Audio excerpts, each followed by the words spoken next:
Hello guys, ഇന്നൊരു butter garlic prawns ഉണ്ടാക്കാൻ നോക്കിയിട്ട് അത് ഇട്ട് നല്ല പാടൊരു കഥയൊക്കെ. ആദ്യം തന്നെ ബട്ടർ എടുത്തിട്ട് അത് നന്നായി മെൽറ്റ് ചെയ്തതിന് ശേഷം അതിൻ്റെ അകത്ത് ഗാർലിക് ഇട്ടിട്ട് അത് നന്നായി സോട്ട് ചെയ്ത്. ഇതൊക്കെ നല്ല സ്മൂത്തായിട്ട് പോയായിരുന്നേ.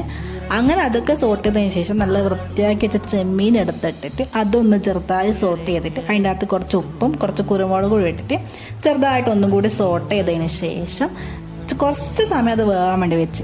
അങ്ങനെ അത് വെന്ത് വന്നതിന് ശേഷം എടുത്ത് ക്രീം ഒഴിക്കണം. ഫ്രഷ് ക്രീം ഒഴിച്ചിട്ട് വേണം ബാക്കിയുള്ള പരിപാടി നോക്കാം. അങ്ങനെ ഞാൻ ആ ടൈം ഫ്രഷ് ക്രീം എടുക്കാൻ വേണ്ടി പോയി. അങ്ങനെ ഫ്രഷ് ക്രീം എടുത്ത് നോക്കുമ്പോൾ അതിൻ്റെ എക്സ്പയറി ഡേറ്റ് കഴിഞ്ഞിട്ട് പിന്നെ ഒന്നും ചെയ്യാൻ വേണ്ടി പറ്റാത്ത അവസ്ഥയായി. വേറെ ഫ്രഷ് ക്രീമും ഇല്ല. അങ്ങനെ പിന്നെ മൂഞ്ചി അവസ്ഥയായി. പിന്നെ എങ്ങനെയോ തലയിൽ ഉദിച്ച് കുറച്ച് മുളക് പൊടി ഇട്ടിട്ട് ഫ്രൈ ആക്കാം. അങ്ങനെ വേഗം മുളക് പൊടി എടുത്തിട്ടിട്ട് അത് ചെറുതായിട്ടൊന്ന് ഫ്രൈ ആക്കി എടുത്ത് പിന്നെ അത് വേഗം ഫ്രൈ ആക്കി നല്ലൊരു മൊരിഞ്ഞ ചെമ്മീൻ ഫ്രൈ ആക്കി.